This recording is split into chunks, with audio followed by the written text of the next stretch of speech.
kama in Olal. koro piny Kenya nitiere sani nikech siasa gi kaka gisebedo ka gigore samoro ipango gi en gima ipango miyudo ka osiepe chako los mos samoro nitie moko miloso e dakika mogik to nitiere ma bende iloso mos ung'eyo un josiasa winjo ka Mheshimiwa Wajera wacho ni osechako pango Nairobi nyiso ni ichako many gigi chon kata kinjo ka wacho ni ichako siasa chon embo wacho ni opango Nairobi Dogimam kora. Koro winjo kama untiere Oero riaso sana. Kikiria mleo jopiny kwa kanye Kalonzo ni kende Kalonzo nigi Gachagua Kalonzo nigi Karua Kalonzo nigi Eugene Kalonzo nigi Kioni koso Kalonzo ni kama nari koso Kalonzo en kende koso Kalonzo nigi Raila Odinga kada beni Raila Odinga siro serikal ma miluongo ni broad based government Kalonzo ni kanye koro chikiti maber e Kenya ka okinyal form government kionge strong coalitions to one wasefwenyo gino to wadhi make sure western wakaote wa create new leaders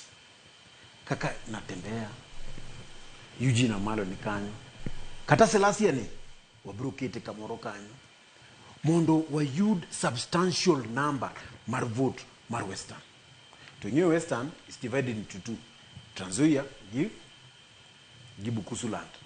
to wadwa make sure Trans Nzoia gi Bukusu kwanza wakaote moroni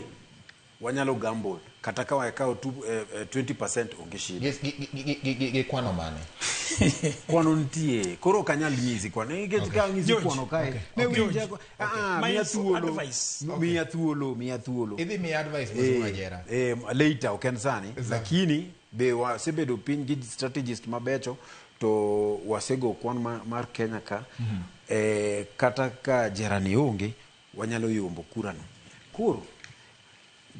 wabedo gi coalitions matindo mang'eny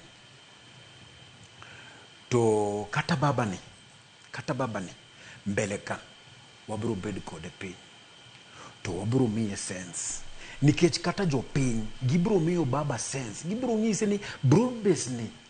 okwayud gimora mora kwanza broad base ni oinyo wa kabisa jopiny gibro nyise to inyo baba winjo ka jopiny to obro winjo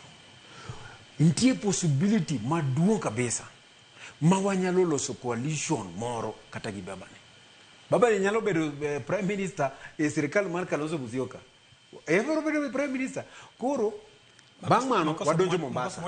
bang' mano winja baba adhi makosa mwatimo kae then wadhi central en discuss yiero mapod onge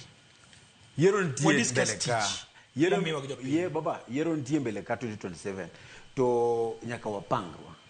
to sani wan wasechako pangrwa to wapango gini maber bang' mano wabro dhi Mount Kenya kae kata wa munyorono wabro manyi wanyisi ni baba ineno jopiny hinyre koro wadwa sacrificial people to baba mogik wadwa time kaka 202 all of us against one adwaro wacho mayot kae yes Mheshimiwa Wajera jakom kane gi